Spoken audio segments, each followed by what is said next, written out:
జై శ్రీరామ్. శ్రీమద్ రామాయణము బాలకాండ 45వ సర్గ. విశాలనగర వృత్తాంతము. గంగానది చరిత్రను విని రాముడు ఎంతో సంతోషించి, మునీంద్ర, మీరు చెప్పిన గంగావతరణము ఎంతో ఆశ్చర్యమును ఆనందమును కలిగించినది అని పలికెను. అప్పటికే రాత్రి చాలా గడచిపోయినది.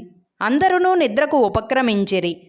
రామలక్ష్మణులు ఆ రాత్రి అంతయు విశ్వామిత్రుడు చెప్పిన కథ అంతయు గుర్తుకు తెచ్చుకొనుచూ గడిపిరి. ఉదయముననే సంధ్యావందనాది కార్యక్రమములను ముగించుకొని విశ్వామిత్రుడు రామలక్ష్మణులతోడను మునీశ్వరులతోడను నావలో గంగానదిని దాటి ఉత్తరపు ఒడ్డుకు చేరిరి. అక్కడ ప్రాకారములతోడను తీయని ఫలవృక్షములతోడను అందమైన మేడలతోడను స్వర్గమును బోలు నగరమును జూచి రాముడు విశ్వామిత్రునితో, మహర్షి, ఈ రాజ్యము ఎవ్వరిది? దీనిని ఎవరు పరిపాలించుచున్నారు అని అడిగెను. విశ్వామిత్రుడు ప్రేమతో శ్రీరాముని జూచి, రామా, ఇది పూర్వము దితి తపస్సు చేసిన విశాల దేశము. దీని వృత్తాంతమేమనా? పూర్వము అమృతము కొరకై దేవదానవులు పాలసముద్రమున మందర పర్వతమును కవ్వముగా చేసి వాసుకిని త్రాడుగా చేసి చిలకసాగిరి. ఇలా 1000 సంవత్సరములు గడవగా హాలాహలము ఉద్భవించెను. మిక్కిలి భయంకరమైన ఆ హాలాహలమును శంకరుడు చేతిలోనికి తీసుకొని తన కంఠమున నిలిపెను. కొంతకాలమునకు మందర పర్వతము సముద్రమున మునగజొచ్చెను.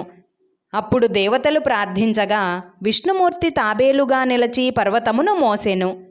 1000 సంవత్సరములు చిలుకగా సముద్రము నుండి దండక మండలముల ధరించి వేదవైద్యుడు అయిన ధన్వంతరి పుట్టెను. తరువాత 60 కోట్ల మంది అప్సరసలు పుట్టిరి. అప్సు అనగా జలము.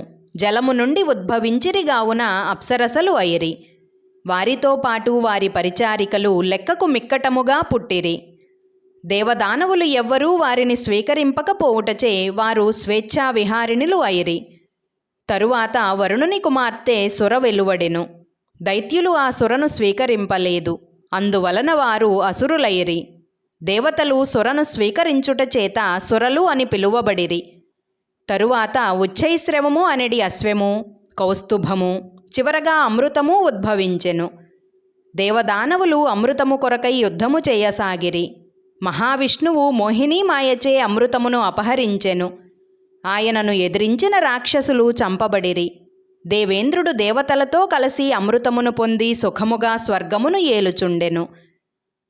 జై శ్రీరామ్. 45వ సర్గ సంపూర్ణము. అందరికీ నమస్కారం. పూర్వజా డివోషనల్ ఛానల్కు స్వాగతం. మీకు గనక ఈ వీడియో నచ్చినట్లయితే దయచేసి లైక్ చేయండి, షేర్ చేయండి, ఇంకా కామెంట్ చేయండి. సబ్స్క్రైబ్ చేయడం, బెల్ ఐకాన్ నొక్కడం మర్చిపోకండి.